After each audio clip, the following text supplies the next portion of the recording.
Tengan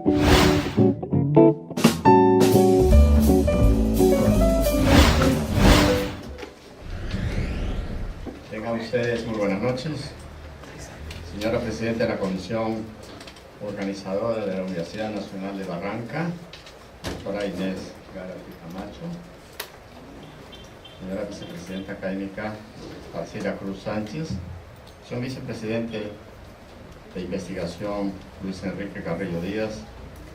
Señor Director de la Escuela Profesional de Derecho Marino Jesús Valderrama Calderón, Magíster Calderón. Quiero también hacer llegar mi agradecimiento por la invitación al colega Anthony Liga, que ha hecho posible nuestra presencia en esta bella ciudad.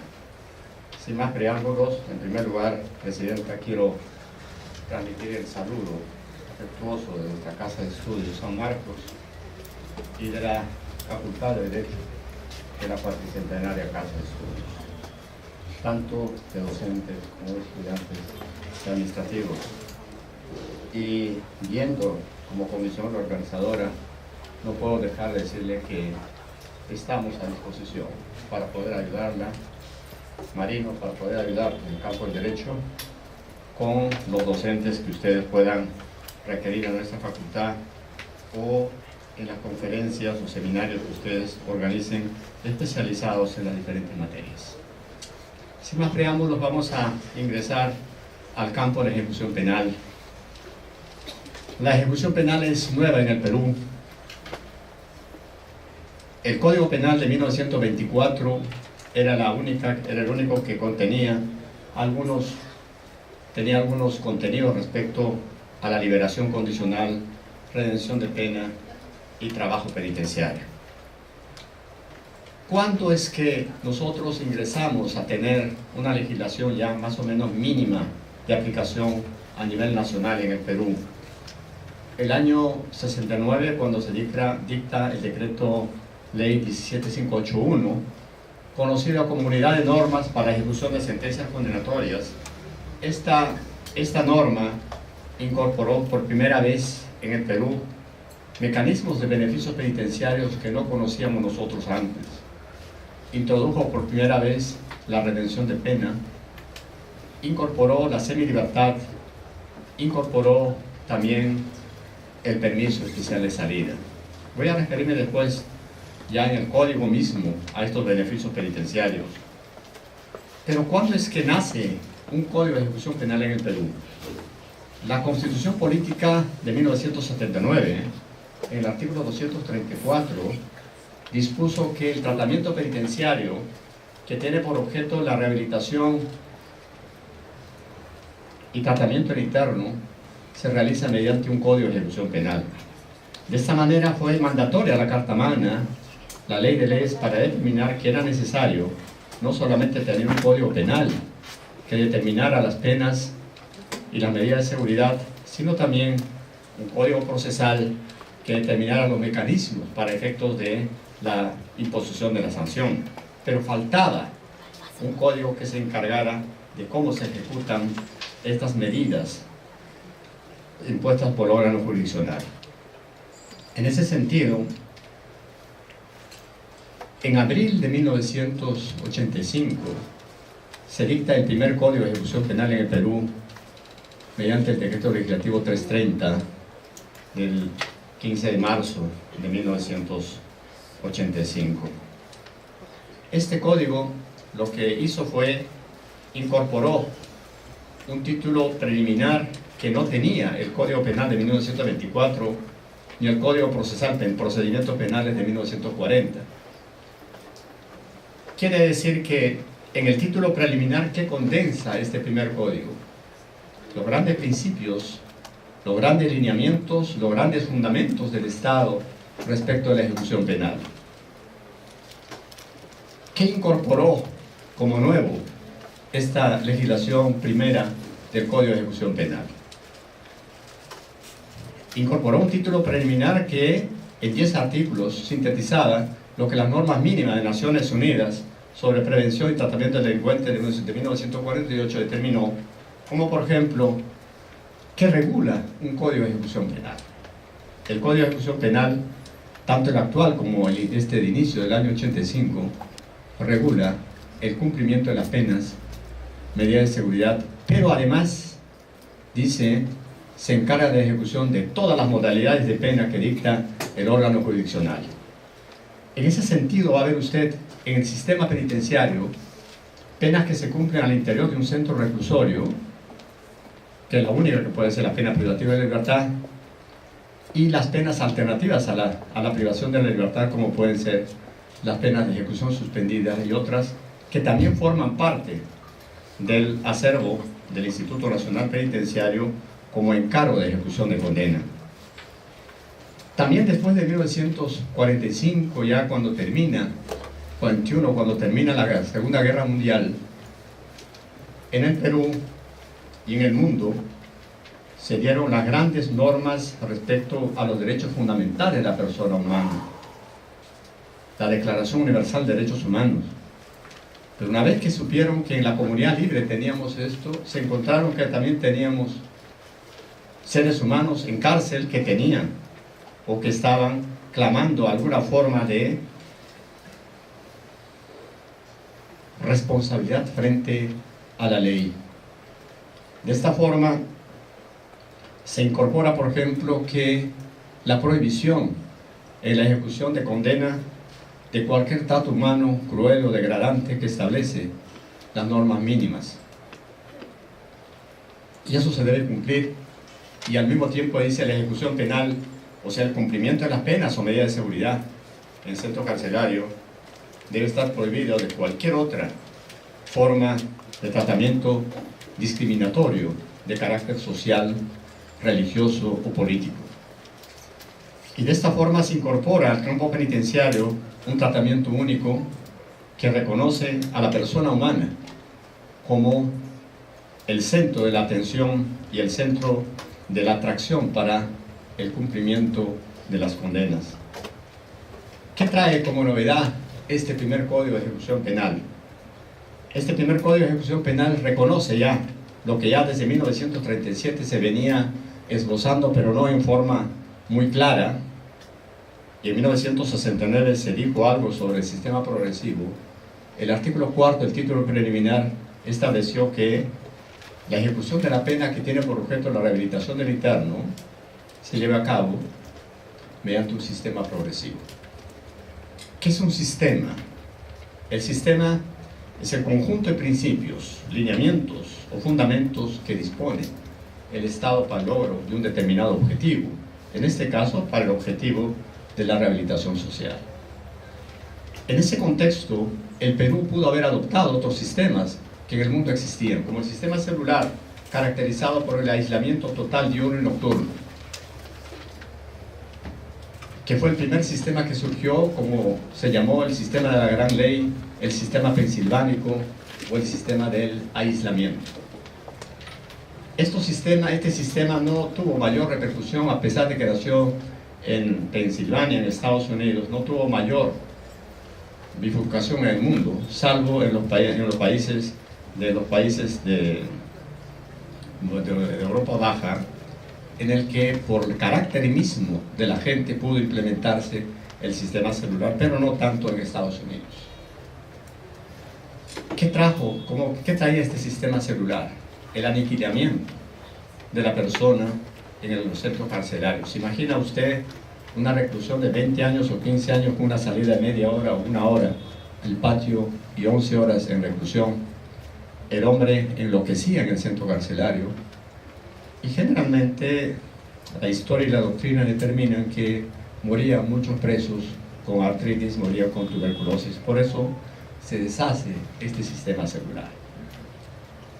Por eso es que el Estado recoge el sistema progresivo penitenciario, y también surgió un sistema intermedio, un sistema ecléctico, que fue el sistema auburniano, que también surge en Auburn, en Estados Unidos, que sí fue la que se aplicó también inicialmente en el Perú, fundamentalmente en la cárcel que estaba donde está ahora el Sheraton, en la cárcel central de Perú.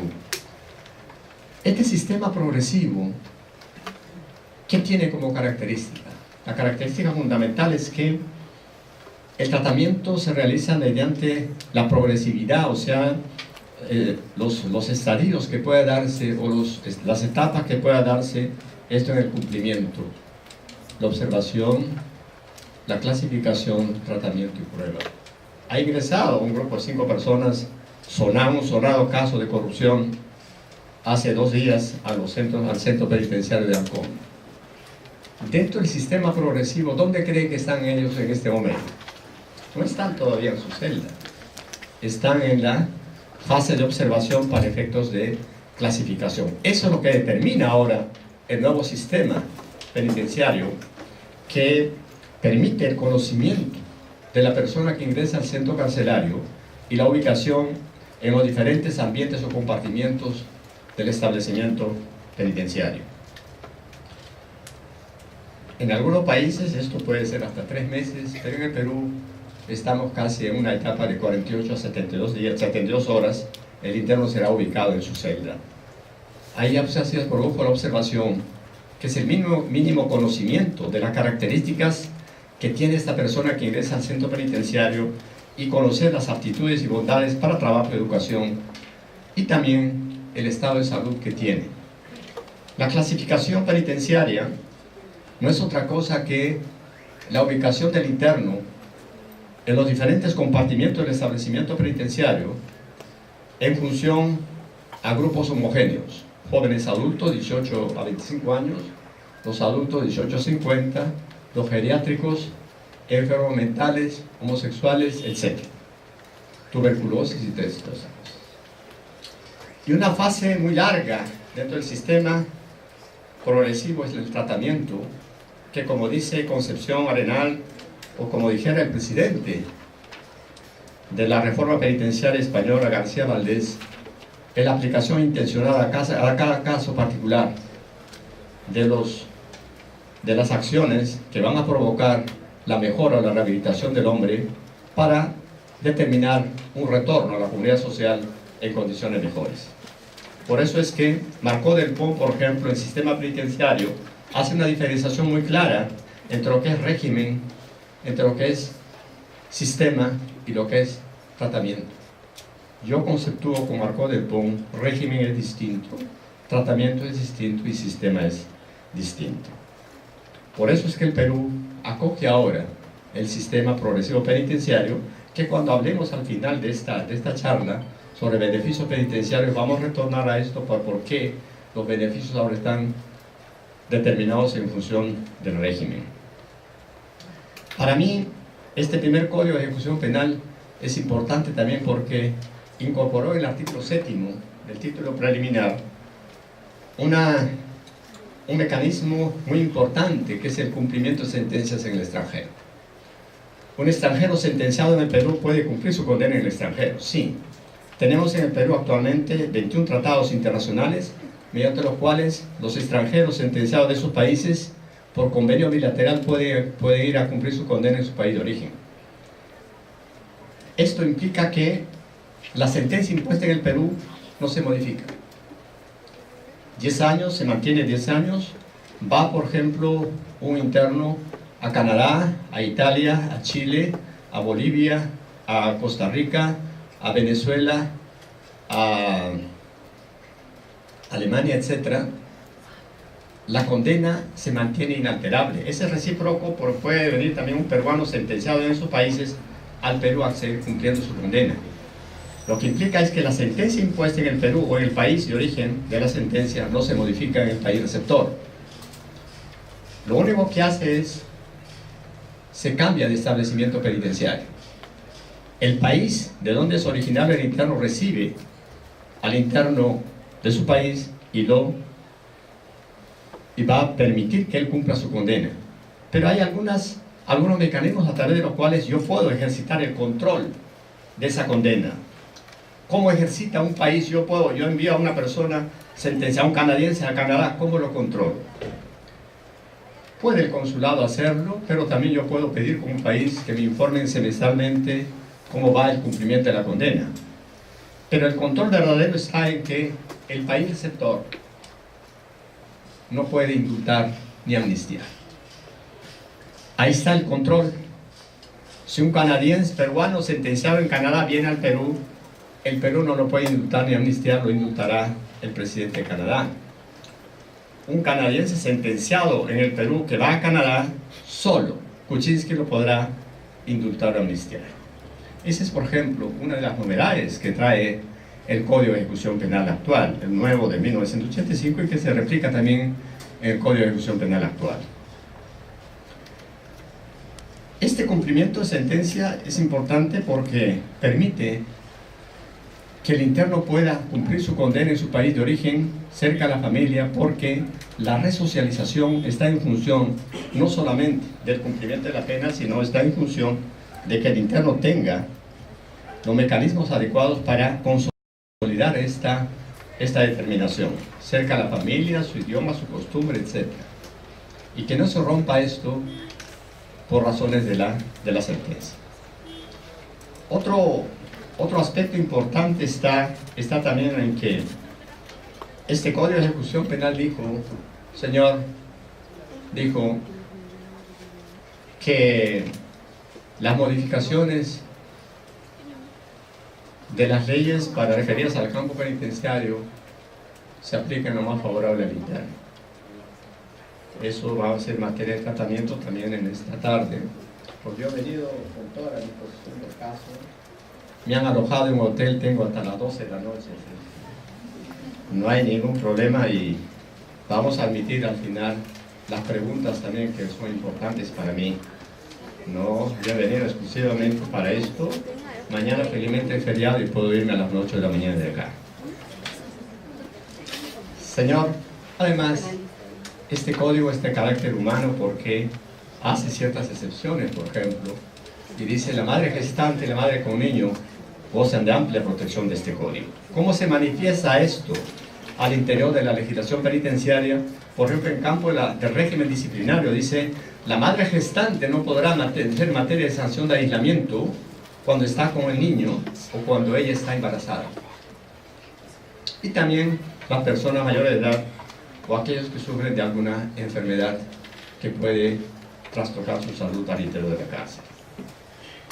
Quiere decir entonces que este primer Código de Ejecución Penal es un código de carácter humano, un código que recoge los principios del tratamiento penitenciario internacional, incorpora la legislación penitenciaria internacional sueca, austriaca y española, que es la que sirvió de base, y también recoge en el campo, por ejemplo, de beneficios penitenciarios, toda la legislación dispersa que existía desde 1924 hasta 1985.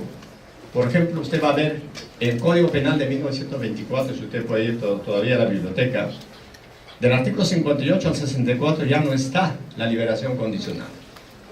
Pasó plenamente, totalmente, al campo de la ejecución penal como un beneficio penitenciario. De esa forma, ahora usted podrá encontrar en el capítulo de beneficios penitenciarios el permiso de salida, la redención de pena, la semilibertad y libertad condicional como beneficios de prelibertad y la visita íntima. Yo voy a referirme a cada uno de estos beneficios en forma muy sucinta, pero también quiero antes decirle que tenemos un capítulo pertinente al régimen penitenciario. ¿Qué es régimen penitenciario? Por ejemplo, yo hago siempre esa comparación en clase. Cuando ya estamos ahora ya en diciembre, va una compañera o un compañero y le dice, oye, mira, ya va a venir en diciembre, hay que usar bikini y estar bien para ir a la playa. ¿Qué te dice? Anda al gimnasio y ponte régimen. Come menos, levántate bien, corre, todas esas cosas, ¿no? Entonces, ¿qué cosa es el régimen? Es la forma de vida que va a tener el interno en el centro carcelario. Eso es nada más. ¿A qué hora se acuesta? ¿A qué hora se levanta? ¿Qué hora tiene visita? ¿Qué días tiene visita? Etc. Ese es régimen penitenciario. Y ahora este régimen penitenciario tiene influencia en los beneficios penitenciarios porque últimamente la legislación, el decreto ley legislativo 1296 establece que el beneficio está en función del régimen. En este régimen, ¿qué se determina? Si hablamos del principio de legalidad, por ejemplo, ningún acto en el campo penitenciario está fuera del marco de la legislación y la ley. Por ejemplo, dice, solo podrá ingresar una persona al establecimiento penitenciario en calidad de procesado sentenciado por mandato judicial. Solo. O sea que ninguna autoridad distinta al juez puede disponer el ingreso. Pero además, este principio de seguridad, de legalidad asegura, dice, ese ingreso tiene que ser en la forma prescrita por ley. Ustedes han visto hace recientemente que el juez Carvancho, ahora estudiante de la doctorado también de San Marcos, ha dictado detención preventiva. La detención preventiva está en el nuevo Código Procesal, y cuando dice en la forma prevista, dice, señor juez, señor director, señor jefe del INPE, sírvase dar ingreso de fulano y tal, por haber dispuesto mi despacho, detención preventiva conforme al artículo tanto del Código Procesal Penal. Eso está ahí. No es que el juez dispone el ingreso para efecto de investigación, no. Tiene que decir por qué razón está ordenando el ingreso. Sírvase de dar ingreso, como el caso de Magali, por ejemplo, por haber dictado sentencia condenatoria en su contra. Ingresa a Canadá, ingresa a cárcel. Sírvase de dar ingreso usted por haberse revocado la semilibertad. Sírvase de dar ingreso por haberse revocado la liberación condicional. Sírvase de dar ingreso por haberse revocado la comparecencia por detención, en el caso del automovilista que atropelló en la playa. Ha retornado porque la Corte Suprema declaró haber nulidad y por lo tanto ha revocado la comparecencia por detención. Entonces el principio de legalidad es importante para el campo de la ejecución penal. Ninguna persona ingresa al campo penitenciario si no es por mandato judicial, pero en la forma prevista por ley. Esa es una gran premisa. Pero también en el egreso, para el egreso, o sea, para la salida del hombre de la cárcel, dice, solo el egreso será determinado por autoridad competente. Aquí puede ser el juez competente para determinadas acciones. Puede ser competente para otorgar libertad provisional, para cambiar detención por comparecencia, para dictar semilibertad, para dictar libertad condicional, para absolver, etc. Pero el presidente de la República será también la autoridad competente para otorgar el indulto. ¿Qué es el indulto, por ejemplo? El indulto no es otra cosa que una facultad presidencial que permite regalarle, dejar sin efecto una parte de la condena al condenado que le falta por cumplir, pero siempre que la ley se lo permita. No es un clauso abierto para el presidente de la República. Solo el presidente de la República podrá conceder indulto en los casos que esto sea factible y que la ley lo permita. ¿Por qué creen que demora Fujimori hasta ahora?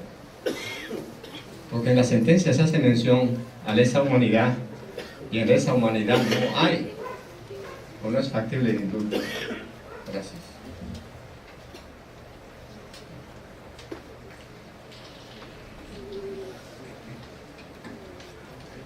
También el presidente de la República puede determinar otro mecanismo. ¿Ustedes me pueden decir cuál es ese mecanismo? ¿Puede indultar qué más? Ejercer el derecho de gracia, que es otra cosa. El indulto y el ejercicio del derecho de gracia son gracias. Pero el ejercicio del derecho de gracia es exclusivamente para el procesado, que no solo en todos los casos se puede dar, sino cuando la detención excede en el doble más ampliatoria. Solo en ese caso. No es un clauso abierto tampoco para el presidente de la República. Eso es importante, pero sin embargo dice,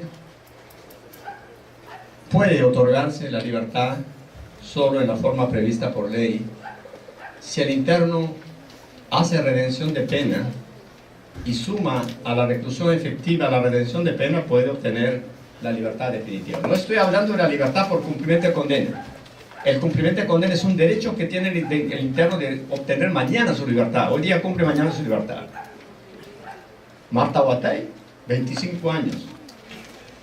A mí me preguntó Radio Programa y yo dije, señor, sale porque no hay ningún impedimento para que ella salga. Cumplir la condena no hay, pero ese es cuando ha cumplido 25 años. Pero en otro caso, la redención de pena, ¿para qué sirve? Sirve para que esa condena final puede reducirse a una menor. Por ejemplo, si él ha redimido pena en un año de una pena de 10, puede salir a los 9 años. ¿Quién otorga esa libertad?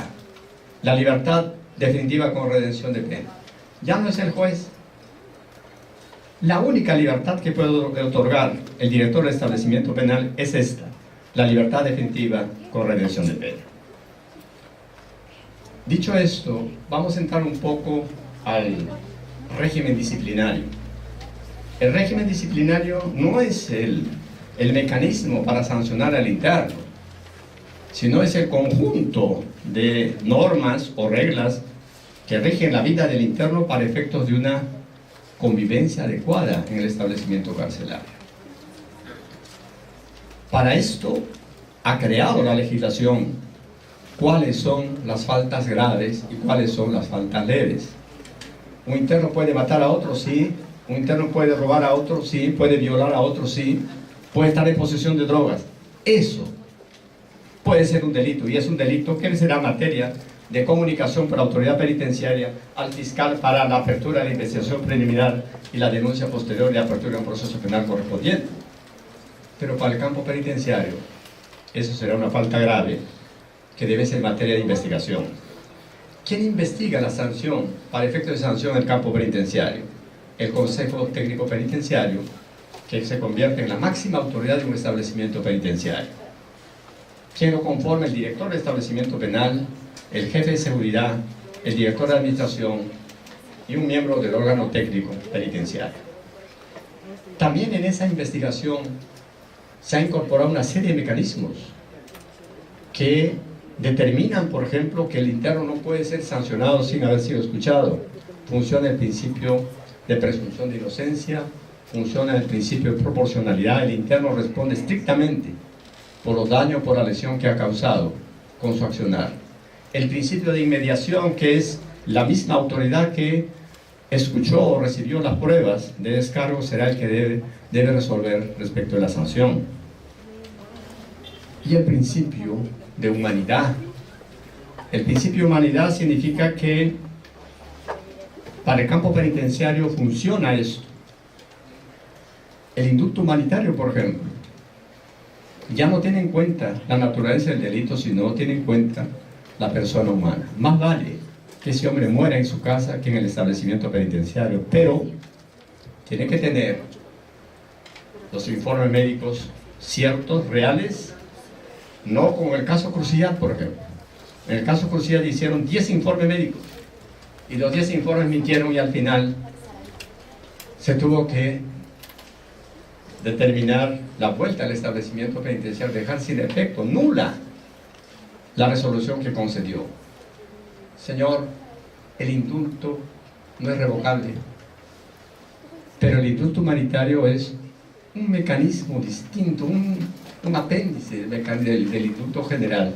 Por eso es que en su momento Alan García declara nula, no la revoca, declara nula la resolución concesoria y tuvo que regresar al establecimiento penitenciario y sigue cumpliendo la condena. Este régimen disciplinario, el Consejo Técnico tiene que premunirse de todos los elementos necesarios para efecto de sanción.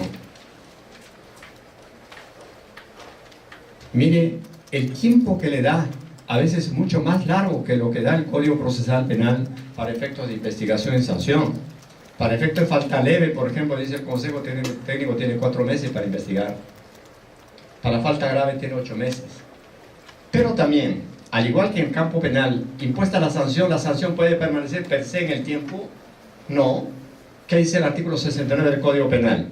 Cumplida la condena o extinguida de alguna forma, como el caso de indulto o la amnistía, el interno puede anular y devolverse a él, al seno social, restaurándole todos los derechos que fueron restringidos en algún momento. Pero ahora, toda la legislación va en contra del campo penitenciario. La segunda parte del código del artículo 69 que dice, claro, la primera parte es un caramelo excelente donde usted se la chupa y se la tome muy bien. Pero la segunda parte que dice, si la pena es privativa de la libertad, la rehabilitación será por 5 años.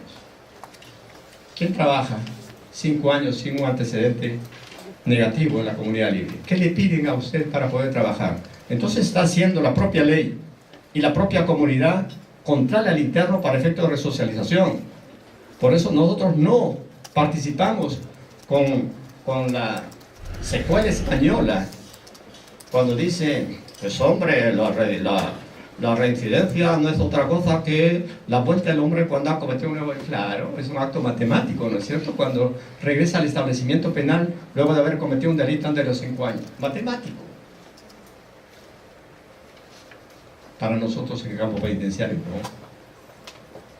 La reincidencia debe calificarse en función de las opciones que luego de egresar al establecimiento penal tiene el interno en la comunidad libre. Si la comunidad libre cierra sus puertas, a los 6 meses, 9 meses, el interno regresa nuevamente. ¿Quién soporta eso?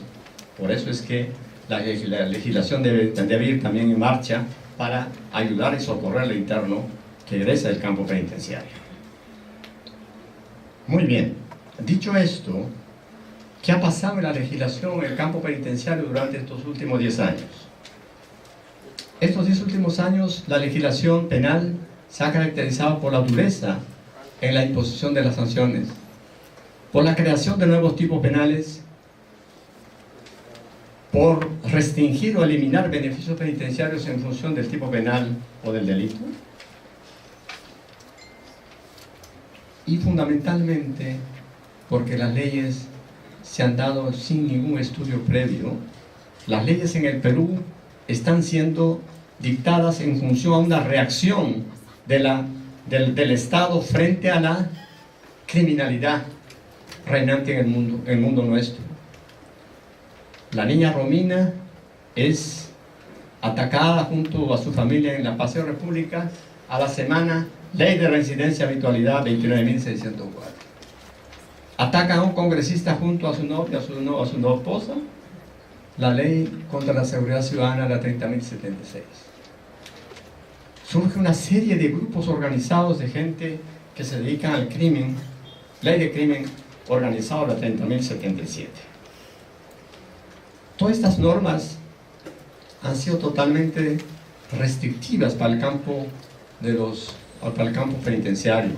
Normas que simplemente han determinado penas de cadena perpetua, penas de 30 años, 35 años. Sin embargo, mire usted, en el campo penitenciario tenemos el 52% de sentenciados frente a un 48% de procesados.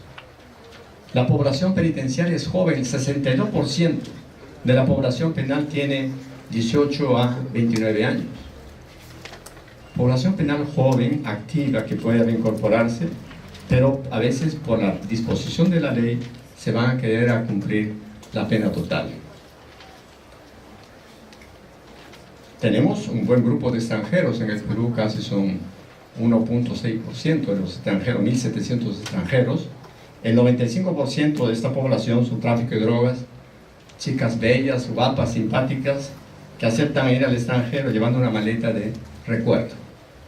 Y el recuerdo son 10 años de recompensa pasar en Chorrillos, ¿no? Qué simpático será eso. Llega una chica a su casa y dice, mamá, me han invitado para ir a Italia, qué bonita, ¿no?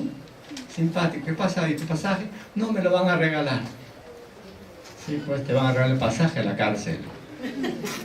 Eso no. Es gente muy joven, bellas chicas, gente joven que está muriendo en cárcel con 10 años de prisión encima. Esto lo digo porque ustedes son gente joven y muchas veces los viernes y los sábados se desequilibra la juventud queriendo hacer de su vida lo mejor que pueda. Goce, pero pues tenga la prudencia necesaria también, porque la cárcel, ¿qué cosa es? El establecimiento grande, que tiene una puerta muy grande abierta, donde lo recibe a la persona que ingresa pero no sabe cuándo sale ni en qué condiciones sale. Por eso, la responsabilidad respecto a la cárcel es la responsabilidad de todos los ciudadanos en forma general. ¿Qué ha pasado con los beneficios penitenciarios últimamente? ¿Qué es un beneficio penitenciario, primeramente? Hay mucha gente que defiende el beneficio penitenciario como un derecho para el interno. Yo hice un trabajo sobre los beneficios penitenciarios en Perú para el grado de magíster y llegué a la definición de que el beneficio era un incentivo para la población carcelaria en la categoría de un derecho expectaticio. Eso ha sido recogido ya por el Tribunal Constitucional ahora, y el Tribunal Constitucional reconoce como derecho subjetivo para el interno, sujeto a determinadas condiciones o reglas que establece la propia ley. ¿Qué ha pasado en el tratamiento de los beneficios penitenciarios? En el Perú siempre, señor, siempre, la aplicación de la ley fue la ley vigente al momento de la comisión del delito, porque es la ley que transgredo ahora. Quiero asaltar, doctor, quiero asaltar, Mario, quiero asaltar. Ah, ya, muy bien. Germán, ¿cuándo? ¿De noche? Sí. Solo, no, en orquesta, en banda, ya, entonces este es tu pena. Estoy saliendo y regreso. ¿Y si me agarran? ¿Qué me pasa, Mario? Vas a tener esto en cárcel. Ya, sabiendo cometes el delito. Y ahora, siempre ha sido así. Hasta el 2004, el Tribunal Constitucional, cuando se dicta la ley 27770, exclusivamente sobre los delitos contra la administración pública, en delitos de colusión, peculado, corrupción de funcionario y asociación ilícita para delinquir, dice: no, los beneficios penitenciarios deben concederse con la ley vigente al momento de la petición del beneficio. O sea, si estás 10 años en Canadá, a los 5 años te debería tocar la libertad condicional, por ejemplo, y estás para el mes de diciembre, para este mes de diciembre, de salir en libertad condicional. Se produce en noviembre una ley prohibitiva de la libertad condicional y conforme al tribunal ya no te dan beneficio. ¿Qué dices tú? Te agarra la cabeza y te rapas. ¿Usted sabe lo que significa un día en cárcel? 1 hora es un día en cárcel. Un día es un año, y un año es un siglo en prisión. Nosotros hicimos un trabajo también para el nivel doctoral sobre las implicancias de las resoluciones del Tribunal Constitucional en la ejecución penal. Esa fue la tesis doctoral que yo sostuve, y consideré que la resolución del Tribunal Constitucional respecto a beneficios penitenciarios era totalmente errado, porque usted no puede aplicar una ley reciente a hechos anteriores. Lo que pasa es que el Tribunal Constitucional aplicó mal el artículo 103 de la Constitución. El artículo 103 de la Constitución dice: ninguna ley tiene efecto retroactivo, salvo la penal favorable al procesado. Ah, acá dice procesado, solamente procesado, y el beneficio es para el sentenciado. ¡Mentira! ¿Acaso la redención de pena no es para el procesado y sentenciado? ¿Acaso el permiso especial no es para el procesado y sentenciado? ¿Acaso la visita íntima no es para el procesado y sentenciado? ¿Sí? Solamente la semilibertad y libertad condicional es para el sentenciado. Y dice el tribunal, en su análisis que hace en el caso Yajaruna, es necesario determinar que las normas de ejecución penal son de carácter procedimental. Roxin dice: no hay por qué discutir respecto a la autonomía de la ejecución penal. El derecho de ejecución penal es autónomo. Tiene un código de ejecución penal, tiene sus normas, tiene sus principios. Dice Roxin: no hay que discutir respecto a la autonomía, porque el derecho penal encuentra su aplicación o su realización en tanto existe un código procesal y un código de ejecución penal. De ahí es que el Tribunal Constitucional erradamente dice: mire usted, para beneficios penitenciarios debe aplicarse la ley vigente al momento de la petición del beneficio. O sea, si sale una ley cuando tú estás ya 5 años en cárcel, que no te prohibía beneficios y que te prohíbe ahora, nos fundimos ahí. No tienes, según el tribunal, no tendrías acceso a beneficios penitenciarios. Nosotros somos contrarios a todo eso. Si ese pronunciamiento del tribunal hubiese sido bueno, coherente, inteligente, no se hubiera dado, por ejemplo, la ley 29.604 sobre reincidencia y habitualidad. En la disposición complementaria final, ¿qué dice esta ley? Los procesados y sentenciados que se encuentren actualmente en cárcel seguirán con sus leyes anteriores. Esta ley de reincidencia se aplica a partir de su vigencia, contrario al tribunal. La ley 30.054, que establecía sobre el narcotráfico, etc., la 30.068, la 30.076 sobre seguridad ciudadana y la ley 30.077 sobre crimen organizado, empezaron a aplicarse también retroactivamente. Y el Congreso de la República, en una interpretación auténtica, determinó y expidió la ley 30.101. La ley 30.101 dice exclusivamente, la 3054, 3068, 30.076 y 30.077 se aplican a partir de su vigencia. Lo que nosotros siempre hemos sostenido eso. Porque usted no puede aplicar retroactivamente una ley. El principio del campo de derecho que enseña en segundo año, lo más elemental es, ninguna norma tiene efecto retroactivo, mucho menos el que es una norma mal amparte. Yo no puedo aplicar una norma retroactivamente. Pero en el campo de la ejecución penal ya teníamos en el año 93 una norma que ha sido determinada. La ley 23.956 dijo, las leyes se aplican a futuro. Y sin embargo, hasta ahora el tribunal no ha enmendado esta figura, y esto es lo que ha traído como consecuencia que usted ve el crecimiento de la población penal desde el año 2002 hasta ahora no ha parado. No ha parado, y ha determinado entonces que el tribunal, el Poder Judicial como el Ministerio Público cambien su esquema, porque el tribunal dijo, esta norma es vinculante, y cuando es vinculante tiene que ser de aplicación obligatoria por jueces y fiscales. Y solamente podrían alejarse de este concepto si aplicaran el control difuso que la Constitución establece. Un juez de provincia, creo que fue de Tarapoto, aplicó para beneficio penitenciario el control difuso. Pero como esta no puede ejecutarse hasta que la Sala Civil de la Corte Suprema se pronuncie, la Corte Suprema dijo simplemente, no es a través de beneficios penitenciarios que puede determinarse el control difuso, sino a través de una sentencia. Ahí quedó el panorama.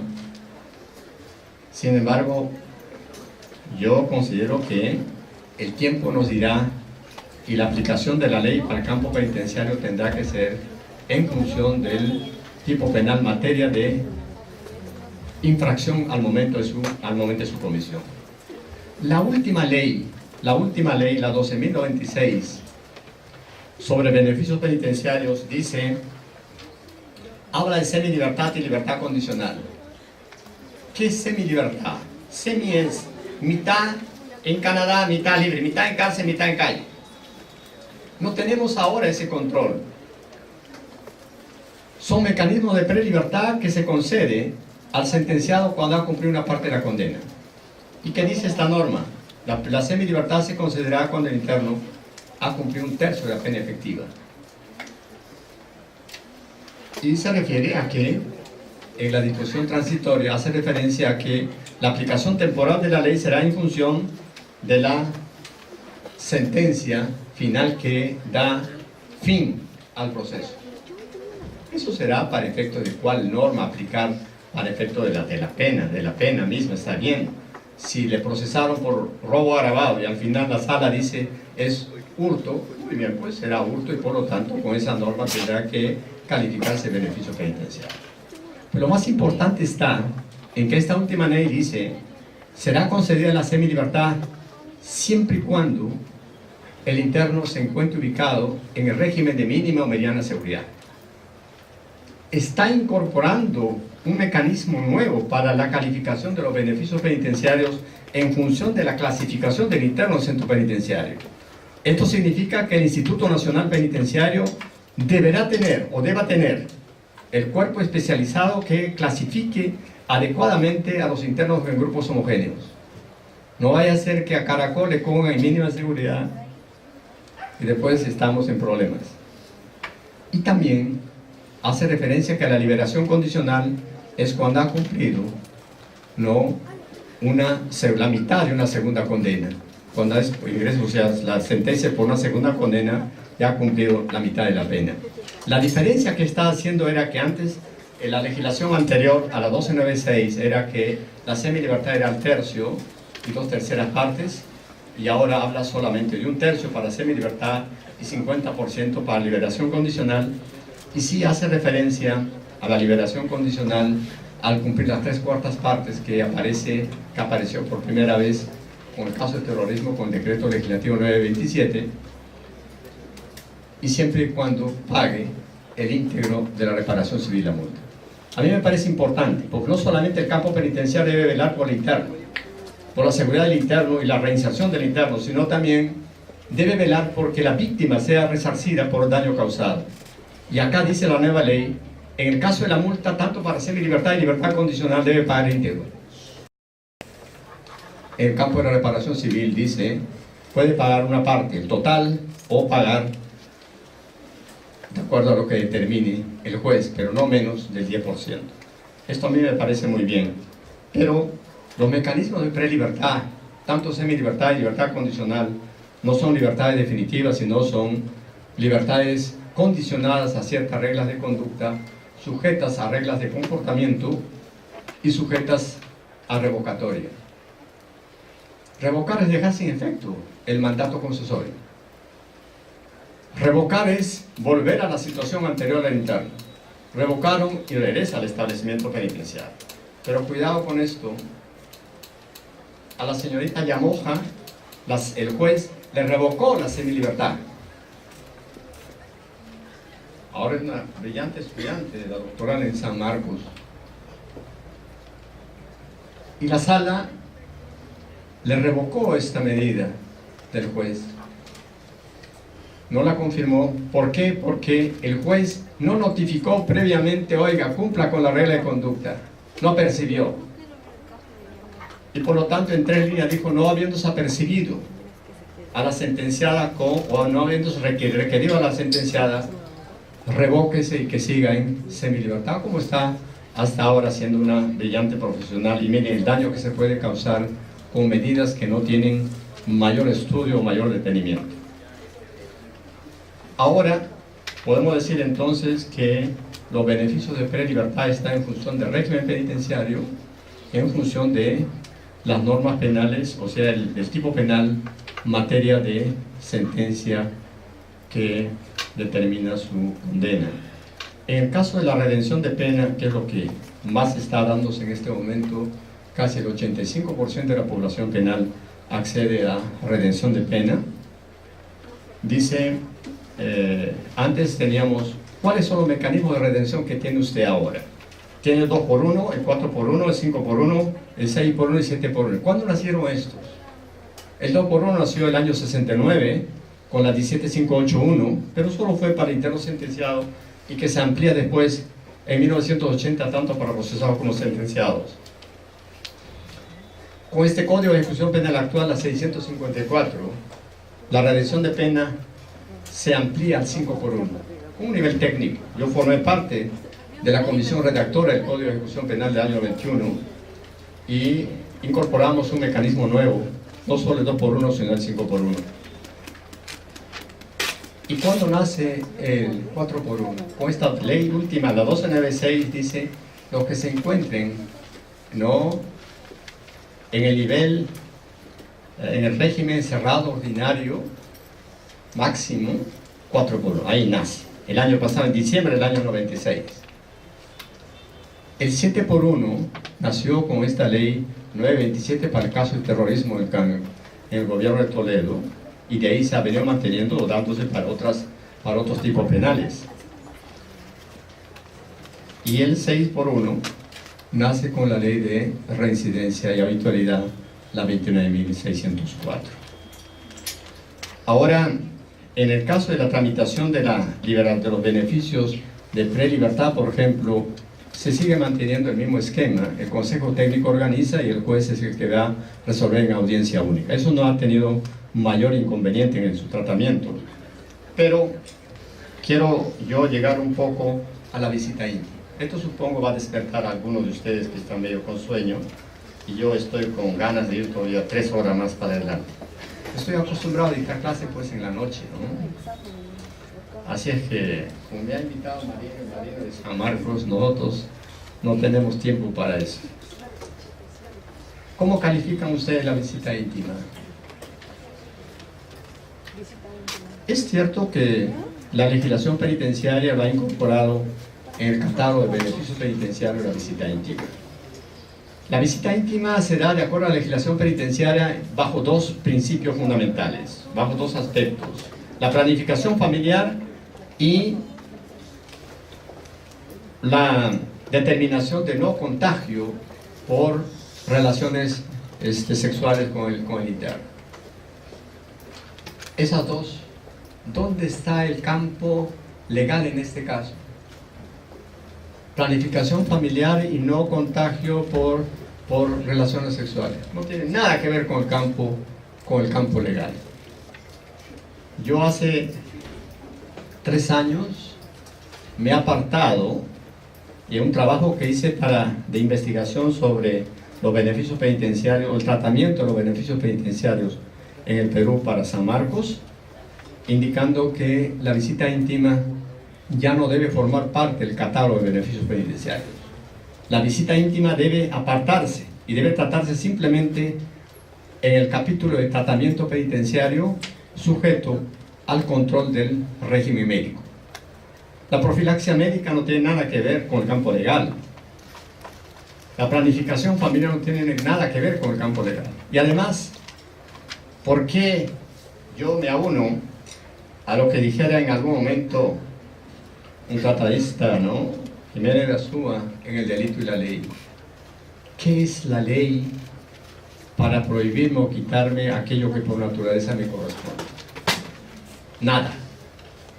En ese contexto, llegada a la etapa del desarrollo de la persona humana, el desarrollo físico, psicofísico de la persona humana, la necesidad, la relación sexual es una necesidad para el ser humano y por lo tanto ninguna ley puede prohibirla.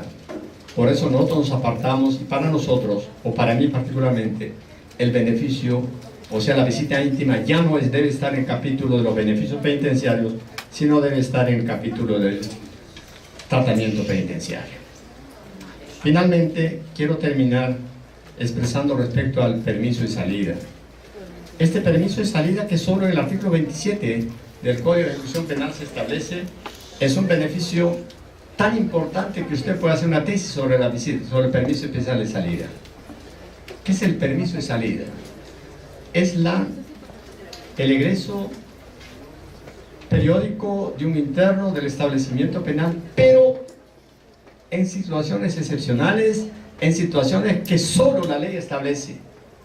¿Quién lo otorga? El director del establecimiento penal. Pero el director del establecimiento penal no puede crear otras situaciones distintas que la que establece el Código de Ejecución Penal.